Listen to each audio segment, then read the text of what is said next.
Okay, so when you glance at a map, right, and you see Malaysia and Singapore, they're practically neighbors. Yeah? They've got so much shared history. Mm-hmm. But then you start digging into their economies, how they've developed since going their separate ways, and it's wild. Well, it's a stark contrast. It is. It's like one's become this global economic superstar, and the other, well, there's this feeling they maybe haven't quite reached their full potential, at least in some areas. Well, I think a lot of people would agree with that. Yeah, and for our listeners, the folks who love getting into the nitty-gritty of these complex issues. The ones who really want to understand the why. Exactly. That's what we're going to tackle today. Unraveling those key decisions, those fundamental ideas that sent them down such different paths. Exactly. And we're going to do that by looking at a book that's caused a lot of debate, but offers a really fascinating perspective on Malaysia's journey, The Malay Dilemma. By Mahathir Mohamad, no less. The man himself. And you've brought us some seriously insightful excerpts to work with here. I did my best.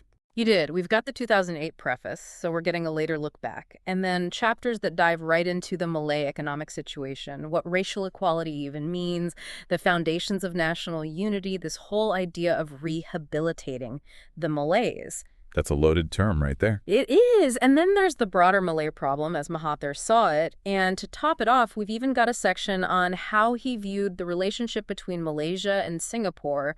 Complex, to say the least. Really comprehensive selection, yeah. It is. So today, our mission, if you will, I like it, is to break down the arguments Mahathir's making in these chapters, paying close attention to any policy suggestions, anything he advocates for, particularly when it comes to those race-based policies. The heart of the matter, really.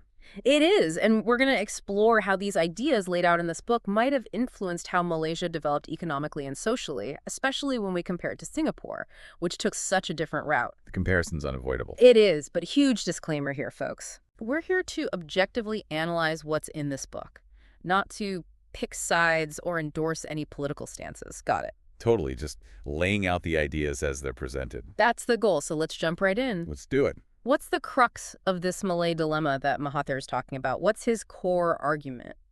So in a nutshell, he's saying there's this huge economic gap between Malays and the other ethnic groups in Malaysia. Like specifically? The Chinese, mainly. Okay. His point is that the Malays, despite being the indigenous population, felt economically left behind in their own country. Feeling like they're missing out on the prosperity. Exactly, and he puts a lot of weight on historical circumstances that created this situation. So what kind of historical stuff are we talking about here? Well, he talks a lot about British colonialism, how the Brits structured the economy and encouraged certain immigration patterns, which ended up benefiting non-Malays, especially the Chinese. Setting the stage for the imbalance. Yeah, but he also goes a bit further into some touchier territory. That's where things get really interesting. So spill the beans. What else does he attribute this to? Well, beyond the colonial policies, Mahathir brings up what he sees as inherent differences between racial groups. Whoa. Okay. Like their characteristics, their habits, even cultural stuff that he thinks contributed to this economic gap. That's a bold claim. It is, and he argues that without active intervention, this imbalance would just keep going, keeping Malays stuck in this economically disadvantaged position. So not mincing words there. So if that's how he diagnoses the problem, what's the remedy? What kind of solutions does he propose? Well, he basically lays out the intellectual groundwork for a whole bunch of policies aimed at boosting the economic standing of Malays. Concretely, what does that look like? Things like giving Malays priority when it comes to business ownership across all sorts of sectors and in employment. A deliberate effort to level the playing field. Right. The idea is to give Malays a chance to catch up to the economic power that the Chinese community already has. So are there any specific examples from the book that really illustrate this? Absolutely. So he talks about the government needing to actively support and protect Malay businesses, like through subsidies, favorable loans, that kind of thing. Using the power of the state to bolster them. Exactly. And he even mentions this Alibaba setup, Like that? where you'd have a Malay partner, but they're more like a figurehead, while non-Malays handle the actual business, the money, the operations. Interesting. So like a workaround. Yeah, and he sees it as a temporary thing, a way to get Malays in the game. Makes sense. So what else? He also talks about reserving certain spots, like shops and new developments, specifically for Malay entrepreneurs. Carving out space for them. Exactly, making sure they've got a place in these new economic hubs. Okay, so that's the business side. What about things like jobs and education? So with jobs, the book is basically pushing for policies that increase Malay representation and ownership in key sectors. Not just any jobs, but the important ones. Right, the ones driving the economy. And in education, he's all for affirmative action to lift up Malays, especially those from rural areas who might be at a disadvantage. Trying to remove barriers. Yeah, he even touches on quotas in the civil service. So government jobs, too. Right, though he does point out that non-Malays often held the top spots because of their education. So a bit of a contradiction there. There is, but the overall theme is this need for a massive shift to get Malays into urban areas and give them the skills to compete in a modern economy. A whole societal transformation. Exactly. Now, it seems like he's making a strong case for government intervention, but does he acknowledge any downsides to these approaches, even within the book itself? Does he admit that maybe Malays need to adapt or improve in some ways? Yeah, it's important to note that he doesn't paint a completely rosy picture. He does acknowledge some shortcomings within the Malay community. Like what? He uses this term feudalistic tendencies. Feudalistic meaning? Like clinging to old ways, hierarchical structures, that kind of thing. Right. And he suggests that historical and environmental factors might have led them to have a different approach to work in business compared to other groups. So, like cultural influences. Yeah, he even brings up hereditary factors in the original text, which is a pretty provocative claim. Yeah, definitely venturing into dicey territory there. He does, and he also admits that some past government attempts to help Malay businesses didn't really work out. Why not? Well, partly because the economic gap was just so huge. Like trying to climb Mount Everest. Yeah, and also because the business world was constantly changing. So policies couldn't keep up.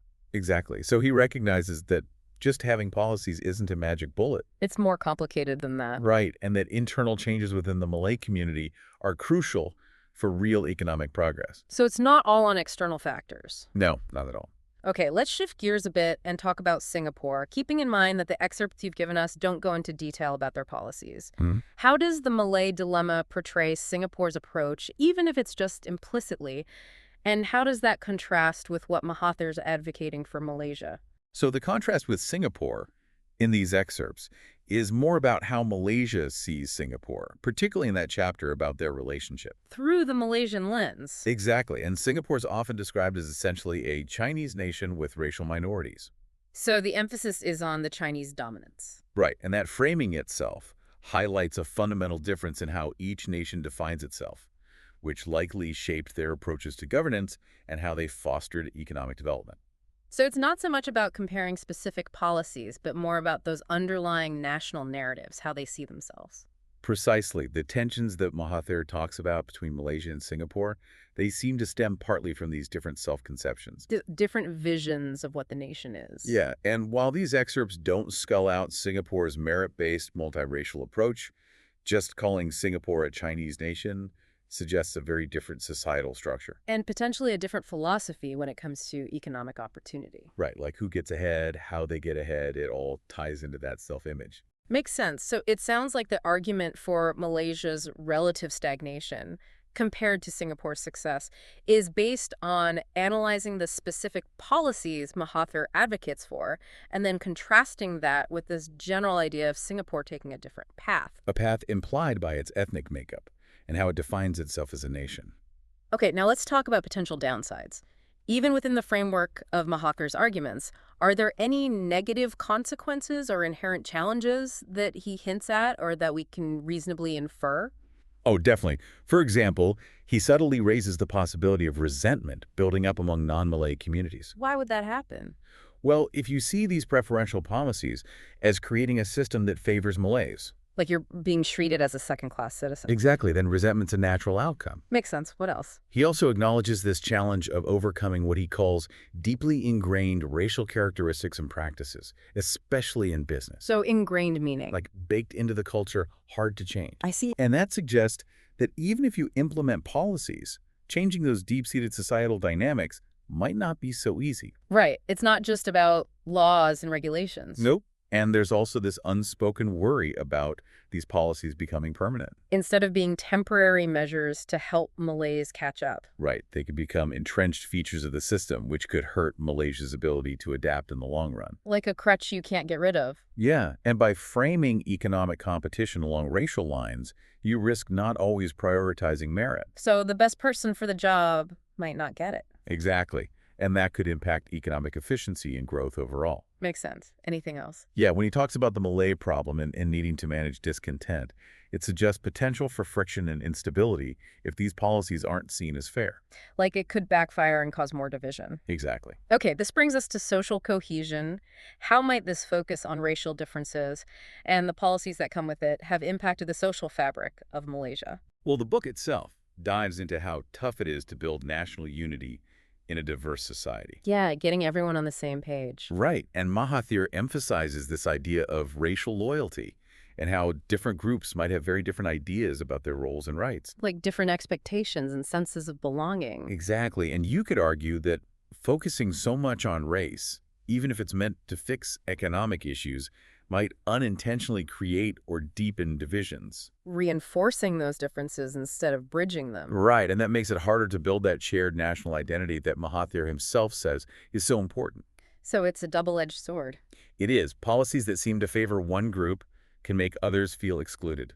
Like they don't matter as much? Yeah, and that can really hinder the development of a truly cohesive society. Makes sense. So tying it all together, based on what we see in the Malay Dilemma, how might these policies be connected to the idea of economic stagnation and Malaysia's global competitiveness, especially when we consider Singapore's success? So, the argument is that while these race-based policies were intended to address the Malay Dilemma, they might have also hurt Malaysia's ability to compete globally.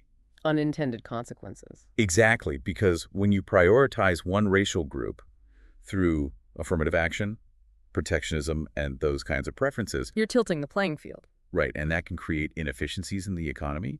It might prevent the most talented people, regardless of their background, from reaching their full potential. So it's not about who's best, but who's the right race. In a way, yeah, and that can hold back economic progress. So instead of fostering true competition, the focus becomes managing racial economic balances. Exactly, and that shift in focus can make it harder to build a truly competitive economy that can thrive on the world stage. Like you're playing a different game than everyone else. Yeah, and the contrast with Singapore, which is seen as having a more merit-driven approach, really highlights this. Even though the book doesn't get into the specifics of Singapore's policies. Right, but by presenting Singapore as this successful, predominantly Chinese nation, it implicitly suggests a different path to economic development. One that doesn't rely on those same race-conscious policies. Exactly.